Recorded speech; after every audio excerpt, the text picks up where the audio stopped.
Welcome to the Traditional Way podcast presented by the Martial Arts Inner Network. I'm Brett Shumway. Continue to support the network on our social media pages and on our website at www.mainternetwork.com.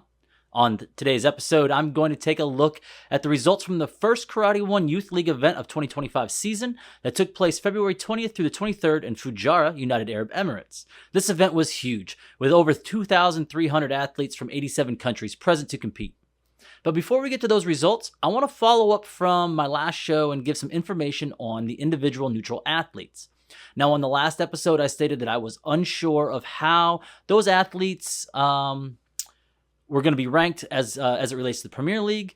Well, I finally got my answer, as 5 athletes are qualified for and will be present at the next Premier League event in Hangzhou, China, including Eder Gasparian, who will be making his Premier League debut.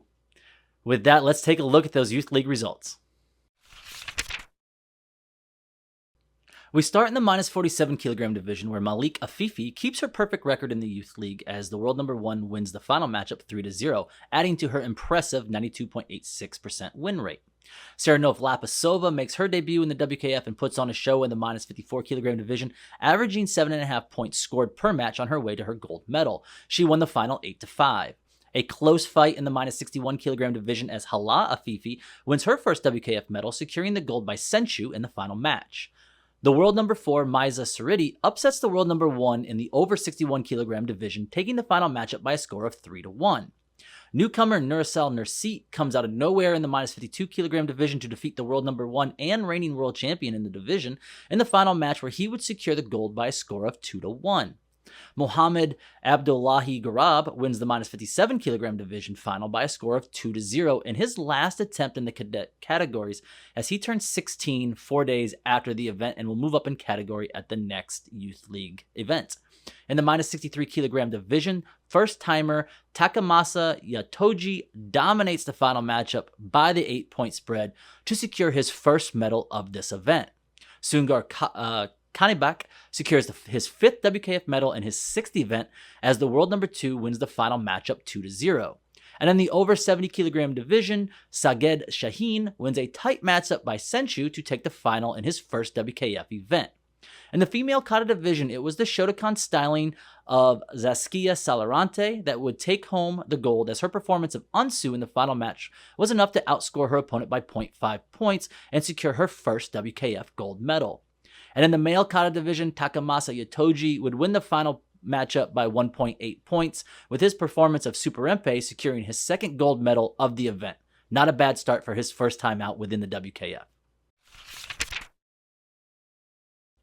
The juniors start out with a close fight as Fatima Jafarnajad Ivri wins the final of the minus 48 kilogram division by a score of 4-3. Mohanor Teshaboyeva would put on a show in the minus 53 kilogram division, outscoring her opponents 28-7 en route to the top of the podium. She won that final 4-0.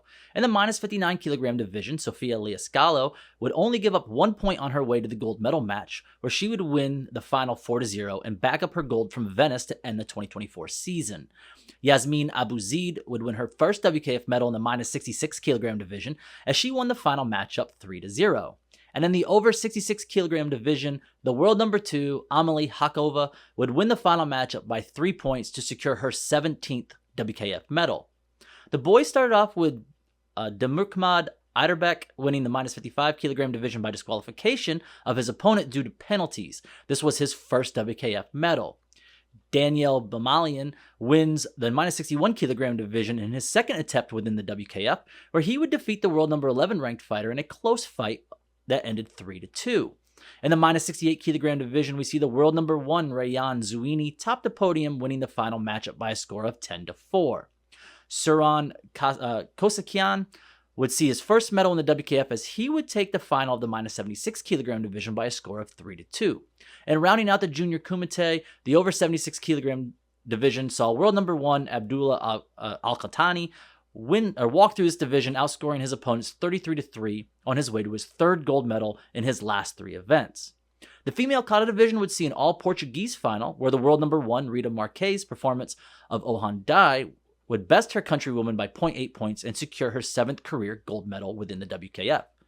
The male kata division would see first-time gold medalist Nafal Deandra Shotokan Kata's taking him through the bracket, as his performance of Gankaku in the final was enough to easily defeat his opponent by 2.1 points.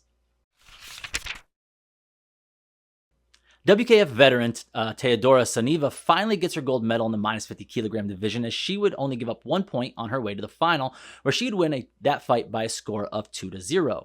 In the minus 55 kilogram division, Fatima Danavi goes untouched in the bracket, as she outscored her opponents 37-0, taking the final matchup 3-0 to win her first ever WKF gold medal.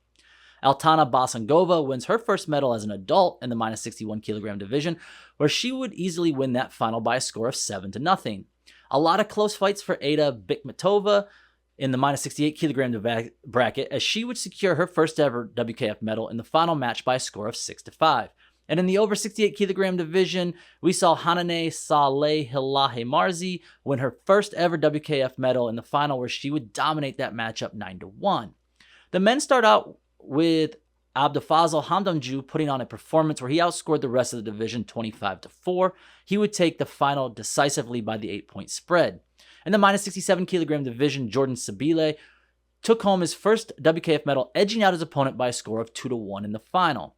Rustam Akhmedov would take the top spot in the minus 75 kilogram division, where he would take the final matchup by a score of 4-2.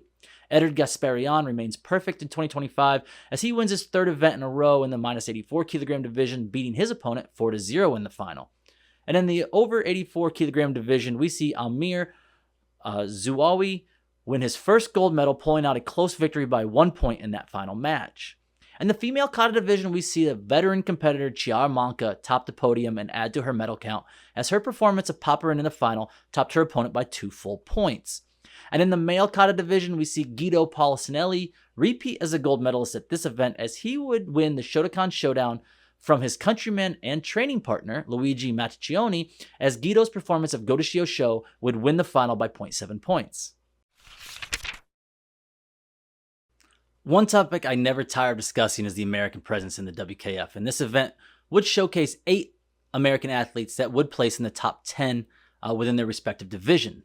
Let's start with Emerson Cottingham, who would place 9th out of 64 athletes, as she's still pretty new to the junior kata division.